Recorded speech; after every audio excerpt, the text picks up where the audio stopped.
കൃഷ്ണ കിച്ചണിലേക്ക് ഏവർക്കും സ്വാഗതം. നമുക്കിന്ന് ഇവിടെ ഒരു പഴുത്ത മാങ്ങ പുളിശ്ശേരി ഉണ്ടാക്കാം. അതിന് ഇത്രയും പഴുത്ത മാങ്ങ കിട്ടിയിട്ടുണ്ട്. അത് നമുക്ക് തൊലി നന്നായിട്ട് ഇരിച്ച് കുറച്ച് 1.5 ഗ്ലാസ് വെള്ളത്തിലിട്ട് ഇതൊന്ന് വേവിക്കണം. ഉപ്പ് ഇട്ട് 2 പച്ചമുളക് ഇട്ട് ഇച്ചിരി മഞ്ഞൾപ്പൊടി ഇട്ട് ഇത് വേവിച്ചിറക്കണം. ബാക്കി പിന്നെ നമ്മുടെ മാങ്ങ ഇവിടെ പൊളിച്ച് വെച്ചിട്ടുണ്ട്. പഴുത്ത മാങ്ങ പുളിശ്ശേരിക്ക് പൊളിച്ച് വെച്ചതാണ്. അത് നമുക്ക് അതിനകത്തോട്ട് 1 ഗ്ലാസ് വെള്ളം ഒഴിച്ച് സ്റ്റവ് കത്തിച്ച് അടുപ്പിലോട്ട് വയ്ക്കാം. 1 ഗ്ലാസ് വെള്ളം ഒഴിക്കുന്നത്.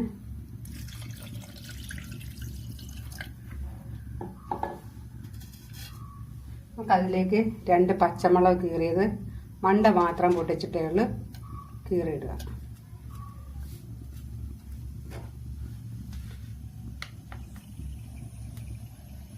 ഒരു ടീസ്പൂൺ ഉപ്പിടാം.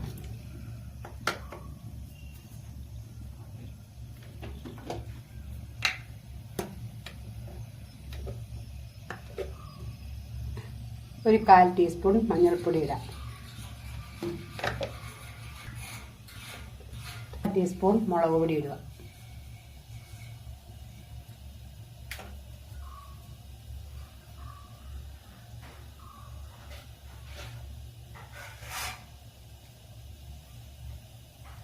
നമുക്കൊന്ന് അടച്ച് വെച്ച് നന്നായിട്ടൊന്ന് തിളയ്ക്കട്ടെ.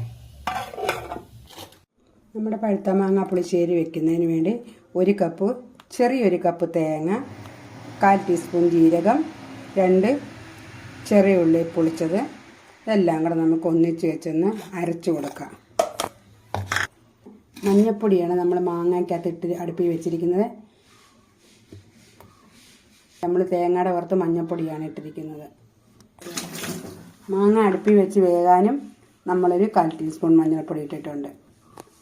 നമുക്കിതൊന്ന് നന്നായിട്ട് മഷി പോലെ അരച്ചെടുക്കാം. ഇതിലേക്ക് ഞാനൊരു 1/4 ടീസ്പൂൺ മുളക് പൊടി ചേർക്കുക. നമുക്കിത് അരയാനായിട്ടുള്ള ആവശ്യത്തിനുള്ള വെള്ളം ഒഴിച്ച് അരച്ചെടുക്കാം. നന്നായിട്ട് പേസ്റ്റ് പോലെ മഷി പോലെ അരച്ചെടുക്കണം.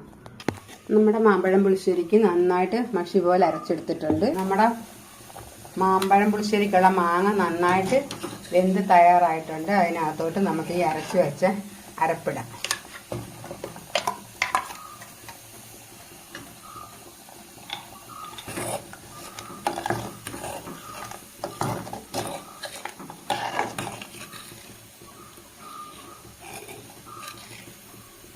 നമുക്ക് ജാറ് കഴുകി ഒരു കുറച്ച് വെള്ളം കൂടെ ഒഴിക്കാം.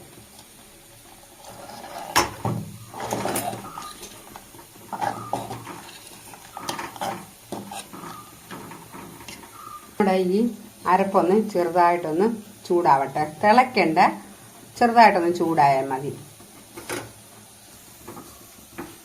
നമ്മുടെ മാമ്പഴം പുളിശ്ശേരിക്കുള്ള അരപ്പൊന്ന് ചൂടായിട്ടുണ്ട്.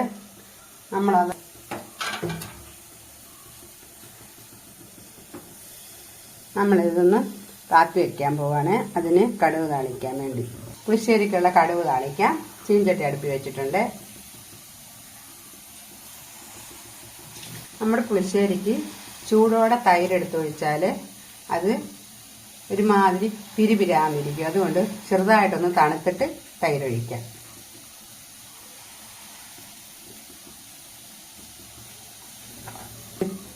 ചൂടായി നമുക്കതിലേക്ക് 2 സ്പൂൺ വെളിച്ചെണ്ണ ഒഴിക്കാം.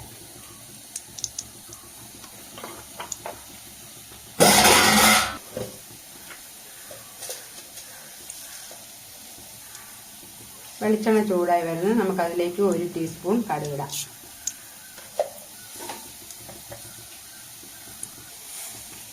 നമ്മുടെ പുളിശ്ശേരിക്ക് മാമ്പഴം പുളിശ്ശേരി ആയാലും പൈനാപ്പിൾ പുളിശ്ശേരി ആയാലും ഇതിനൊന്നും നമ്മൾ വെളുത്തുള്ളി ഇഞ്ചി ഒന്നും ഇടത്തില്ല. അപ്പം നമ്മൾ അതിലേക്ക് 1/4 ടീസ്പൂൺ ഉലുവ ഇടുക.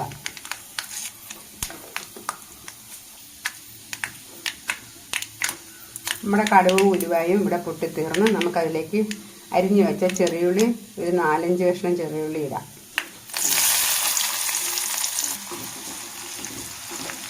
നമ്മുടെ ഉള്ളി ഇവിടെ മൂക്കട്ടെ. നമുക്കതിലേക്ക് 2 വറ്റൽമുളക് കൂടെ മുറിച്ചിട്ട് കൊടുക്കാം.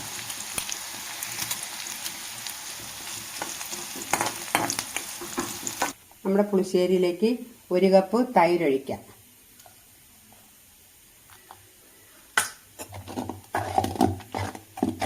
നമുക്ക് തിളച്ചുകൊണ്ടിരിക്കുമ്പോൾ ഒഴിക്കരുത്.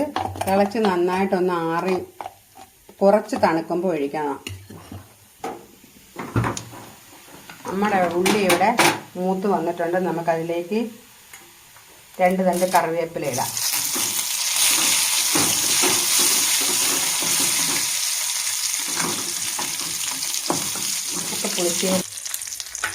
നമ്മുടെ പുളിശ്ശേരിയിലേക്ക് കടുക് താളിച്ച് വെച്ച് കൊടുക്കാം.